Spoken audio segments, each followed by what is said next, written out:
Hello friends, आज हम लोग करने वाले हैं एक इम्पोर्टेंट पोएम का एमसीक्यू। जो इम्पोर्टेंट जो पोएम है रॉबर्ट फ्रॉस्ट के द्वारा लिखा गया है। तो पोएम का टाइटल है stopping by woods on a snowy evening. तो फ्रेंड्स, जिन लोगों ने stopping by woods on a snowy evening जो है इनका पोएम नहीं देखे हैं तो आपको प्लेलिस्ट में मिल जाएगा। उसको पोएम को देख लीजिए, समझ लीजिए, उसके बाद एमसीक्यू करेंगे। तो आइए एमसीक्यू इसको करते हैं। पहला क्वेश्चन है कि who is the author of stopping by woods on a snowy evening. तो आपको पता चल गया होगा। तो इसका राइट ऑप्शन क्या हो जाएगा? यहाँ आपका बी हो जाएगा। राइट क्या हो जाएगा? इसका बी ऑप्शन हो जाएगा। ठीक है, चलिए क्वेश्चन आगे पढ़ते हैं, क्योंकि स्पीड चलते हैं हम लोग, बहुत स्पीड चलने वाले हैं। ठीक है, तो क्वेश्चन आइए सेकंड कहता है what is the setting of poem. Poem का जो सेटिंग है वो क्या है? तो देखिए, ए बीच ऑफ ए सनसेट है, ए फॉरेस्ट इन ऑटम है, और नेक्स्ट है a mountain range in winter है, और a woods on a snowy evening है। तो आपका राइट ऑप्शन क्या हो जाएगा? हम लोग पोएम पढ़े हैं तो वहाँ जो है क्या बताया गया है कि एक स्नोई इवनिंग पर जो है जंगल है। ठीक है, उसमें जंगल है और जंगल के सामने जो पास में उसके नजदीक में रुकते हैं कभी, और जंगल की खूबसूरतियों को जो है निहारते हैं। ठीक है, चलिए क्वेश्चन आगे बढ़ते हैं। क्वेश्चन नंबर थर्ड आइए। क्वेश्चन थर्ड क्या है? तो क्वेश्चन थर्ड बोलता है कि इसका राइम स्कीम क्या है, इस पोएम का राइम स्कीम क्या है। तो आपको पता है ए बी, दूसरा है ए बी बी ए, और तीसरा है ए बी बी, और तीसरा चौथा है ए। तो इसका राइम स्कीम देखोगे तो उसको ए बी बी है। चलिए क्वेश्चन आगे बढ़ते हैं। क्वेश्चन आते हैं हम लोग क्वेश्चन नंबर आइए फॉर। क्वेश्चन फॉर है what is the speaker doing in the woods. यानी जंगल में जो स्पीकर है क्या कर रहा है। ठीक है, क्या करता है या क्या कर रहा होता, क्या कर रहा है? तो देखिए, हंटिंग कर रहा है, ठीक है, कैंपिंग कर रहा है, या admiring the beauty of the scene है, या नॉन ऑफ दिस। तो वहाँ जंगल में खड़े होके क्या करता है? वो जंगल का जो ब्यूटी है, जो सुंदरता है, जो लवली है, उनको ये एडमायर करते हैं और सोचते हैं कितने सुंदर है, और वो ब्यूटी जो है उनको अट्रैक्टिव कर लिया है, आकर्षण कर लिया है उनको। तो आपका राइट ऑप्शन क्या हो जाएगा? सी। चलिए क्वेश्चन फॉर है और इनका आंसर सी। आइए नेक्स्ट क्वेश्चन की ओर चलते हैं। Question number 5 number. तो बोलते हैं कि क्या है 5 में कि वुड्स मीन्स क्या होता है। वुड्स मीन्स एक स्नो होता है, वुड होता है, फॉरेस्ट होता है, या फार्म होता है। तो आपको पता है वुड्स बताया है। पोएम को पढ़िएगा, पोएम, तो आपको पता चलेगा वुड्स का मतलब क्या होता है। जंगल होता है यानी फॉरेस्ट होता है। ठीक है, तो आइए नेक्स्ट क्वेश्चन की ओर चलते हैं। क्वेश्चन नंबर यहाँ देखिए, और ये आपका क्वेश्चन थोड़ा सा बड़ा कर देते हैं। चलिए क्वेश्चन 6 में आइए, और क्वेश्चन 6 है आपका यहाँ the poet was riding on. Poet जो है राइडिंग कर रहे हैं, किस पर चढ़ के राइडिंग कर रहे हैं? तो हॉर्स पर, डंकी पर, म्यूल पर, और साइकिल पर। तो आपको पता है हॉर्स पर। ठीक है, हॉर्स के ऊपर और जा रहे हैं। ठीक है, चलिए क्वेश्चन आगे बढ़ते हैं। क्वेश्चन 7 आ जाते हैं। क्वेश्चन 7 कहता है कि the poet wanted to stop by woods. यानी वुड्स के नजदीक में, वुड्स के सामने जो है पोएट रुकना चाहता है। किस लिए रुकना चाहता है? टू टेक रेस्ट के लिए, and to reach his destination, कि वो जहाँ जा रहा था वहाँ वो पहुंच गया है क्या।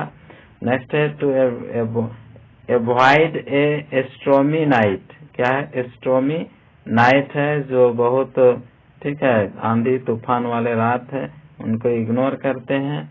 और टू एंजॉय द सीन। तो इसका राइट हो जाएगा, वहाँ रुकते क्यों है कि उस सीन जो है वो ब्यूटी है, जो लवली है, जंगल का खूबसूरती है, उसको देखने के लिए रुकते हैं, उसको एंजॉय करने के लिए रुकते हैं, ठीक है, रुकना चाहते हैं। आगे चलते हैं, क्वेश्चन नंबर 8 आइए। क्वेश्चन 8 क्या कहता है? क्वेश्चन कहता 8 है, क्वेश्चन 8 है कि the poet wanted to stop by woods. ये हो गया था क्या? हाँ शायद ये हो गया। एंड टू रेस्ट, तो इसको क्या था? इसको एंजॉय करना, ठीक है। चलिए नेक्स्ट क्वेश्चन की ओर चलते हैं, क्वेश्चन नंबर 9। क्वेश्चन नंबर 9 क्या कहता है? द वुड्स, क्वेश्चन नंबर 9 जो कहता है the woods were filled of with. अब देखिए वुड्स जंगल जो है क्या चीज से भर गया था? तो आइस से, हेल से, स्नो से, फ्लावर से। तो राइट हो जाएगा आपको, क्या हो जाएगा? स्नो से, यानी सी नंबर, स्नो से भर जाता है, ठीक है। स्नो का गिरना, स्नो गिरता है, चलिए बर्फ गिरता है जंगल में, बर्फ। आइए क्वेश्चन नंबर 10 आइए। द 10 में क्या कहता है? 10 कहता है क्या कि the horse thought that it was stop there. घोड़ा क्या मतलब? घोड़ा सोचा कि यहाँ वो जो है यहाँ पे रुकता था, ठीक है। ये सोचता है कि यहाँ पे वो रुकता है, इसलिए। तो क्यों रुकता है? टू स्ट्रेंज फुनिश, है ना, क्वीर और यूजलेस। तो बोलता है हॉर्स जो सोचता है कि यहाँ उसको रुकना था यहाँ पे, तो किस लिए? तो आपका राइट हो जाएगा यहाँ क्वीर। क्वीर मीन्स होता है, ठीक है, अजीब, अजीब, है ना, अजीब के रूप में। तो यहाँ क्यूएर राइट ऑप्शन हो जाएगा। आगे क्वेश्चन चलते हैं, क्वेश्चन नंबर 11। क्वेश्चन 11 कहता है where does the horse stop near, यानी घोड़ा कहाँ जगह रुकता है? किसके सामने रुकता है ना, मतलब किसके नजदीक में रुकता है, कहाँ पर जो रुकता है? और वो घर के सामने, क्या है, फार्म हाउस के सामने, स्टेबल और स्टेबल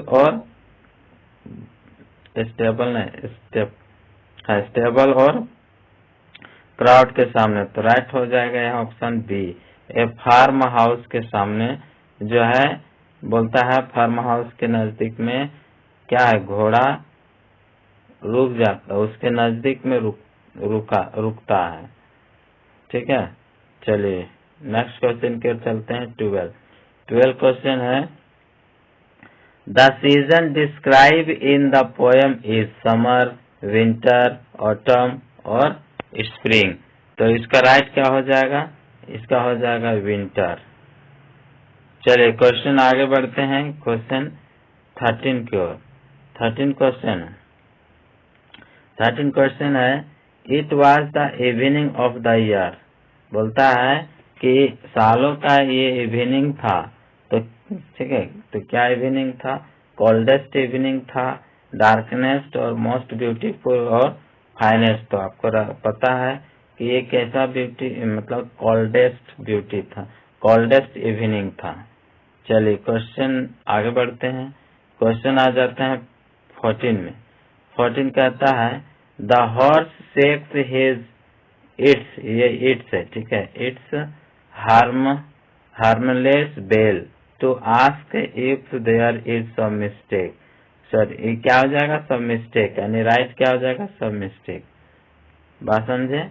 ये राइट हो जाएगा। और इधर प्रॉब्लम, डेंजर, एरर ये सब भी नहीं है, उसको मिस्टेक है, ठीक है। कुछ मिस्टेक की वजह से वो जो है घोड़ा जो है अपने बेल को बजाता है पूछने के लिए, है ना। तो चलिए नेक्स्ट क्वेश्चन की ओर चलते हैं, क्वेश्चन 15। क्वेश्चन 15 है the poet could not stop to enjoy the beauty of scene because. बोलता है पोएट जो है उस सुंदरता का जो सीन है, तो दृश्य का जो सुंदरता है, उस दृश्य का सुंदर एंजॉय करने के लिए नहीं रुक सकता है। यहाँ बोलता है नहीं रुक सकता है, क्यों? तो he had promised someone to return, he had a miles to go, or he had a long way to go, he was क्या है, इन ए हरी, वो जल्दी है, ठीक है, वो जल्दी में है, इसलिए वो रुक नहीं सकता। और उनके जो है, चलिए इसका ऑप्शन क्या हो जाएगा, यहाँ डी हो जाएगा। आइए क्वेश्चन 16 आते हैं। क्वेश्चन 16 है, what is the significance of horse in the poem, यानी घोड़े का जो महत्वपूर्ण इस पोयम में क्या है। तो देखिए, it represents the speakers fear of the dark, speaker का डर है, अंधेरे के डर है, वो रिप्रेजेंट कर रहा है। इट सिंबलाइजेज द स्पीकर्स, ठीक है, जर्नी थ्रू लाइफ। नेक्स्ट है, it is simply A means of transportation, और ये है it's represents the freedom of the natural world. तो इसका राइट क्या हो जाएगा, आपका बी हो जाएगा। क्वेश्चन आगे चलते हैं। क्वेश्चन आपका जाता है 17, और 17 क्वेश्चन है यहाँ। 17 question, what is the tone of the speakers description of the wood, जब वुड को डिस्क्रिप्शन करता है, ठीक है, किस टोन से करता है। देखिए, फियरफुल है, रोमांटिक है, ऑब्जेक्टिव है और एप्रिसिएटिव है। तो यहाँ क्या बोलेंगे, क्योंकि ये जंगल को अप्रिशिएट कर रहा होता है, यानी राइट क्या हो जाए आपका, प्रशंसा करता है। चलिए क्वेश्चन आगे बढ़ते हैं। तो क्वेश्चन 18 आ जाता है, और 18 जो है आपका, यहाँ 18 अगर देखने को मिलता है तो यहाँ देखिए 18, what is the meaning of the phrase darkest evening of the year in the poem. तो ये रिफर करता है the winter solstice the longest night of the year, यानी सालों का जो है ना सबसे लंबा दिन, मतलब लंबा रात है, और उसी को ये वही रिफर करता है, समझ लेते हैं। तो इसका राइट क्या हो जाएगा आपका, ऑप्शन नंबर यही हो जाएगा, ठीक है, यानी आपका 18 का ए हो जाएगा। क्वेश्चन आगे चलते हैं। तो क्वेश्चन आपका आता है यहाँ 19 का। तो 19 का था, what is the central theme of the poem. Very important question. बोलता है beauty of nature, fear of death, next the importance of fulfilling one's obligation, और द एंजॉय ऑफ सॉलिट्यूड। तो इसका राइट क्या हो जाएगा ऑप्शन आपका, ये ऑप्शन हो जाएगा आपका सी। चलिए क्वेश्चन आगे चलते हैं। क्वेश्चन जो है 20 आ गया। 20 में क्या कहता है, what is the significant of the line. बोलता है to watch his woods fill up with snow in the poem. कहते हैं कि जो टाइटल है to watch his woods fill up with snow, तो यही महत्वपूर्ण पूछ रहे हैं कि ये जो इस पोयम में ये चीज का सिग्निफिकेंट क्या है, महत्वपूर्ण क्या है। तो आपका राइट ऑप्शन क्या होगा, तो लगाइए राइट ऑप्शन क्या होना चाहिए। तो क्वेश्चन है, it represent the speaker's desire to be buried in the, क्या है, in the woods after he die, यानी उसको मरने के बाद। नेक्स्ट है, it suggest that the speaker is waiting for someone to come and rescue. Next है, it symbolize the passage of time and changing of the season. Next, it represent the speaker's desire for peace and stillness of the world. यानी आपका यही right होगा, ठीक है, इसका ये right होगा। बोलता है it symbolises the passes of time and hanging of the seasons. तो आइए नेक्स्ट क्वेश्चन करते हैं। Question number 11। क्वेश्चन 11 कहता है, 11 कहता क्या है, what is the speaker's attitude towards the woods, woods की ओर पोएट की क्या नजरिया होता है। तो देखिए, he is frightened by the darkness, he is in awe of their beauty, and he is indifferent to their ठीक है, एग्जिस्टेंस, उनके एग्जिस्टेंस के बारे में भी डिफरेंट बता रहा। नेक्स्ट है ही इरिटेटेड बाय द साइलेंस, तो इसका राइट क्या हो जाएगा, यहाँ आपका राइट हो जाएगा he is in awe of their beauty. चलिए नेक्स्ट हम लोग अगले क्लास में करेंगे, क्योंकि और भी क्वेश्चन है। Thank you. वीडियो अच्छा लगा लाइक करें, शेयर करें और सब्सक्राइब करें। साथ ही इनका ये वीडियो नहीं देखे हैं, इनका जो लाइन बाय लाइन जो एक्सप्लेन किया उसको देख लीजिएगा, समझ में आ जाएगा। Thank you, bye.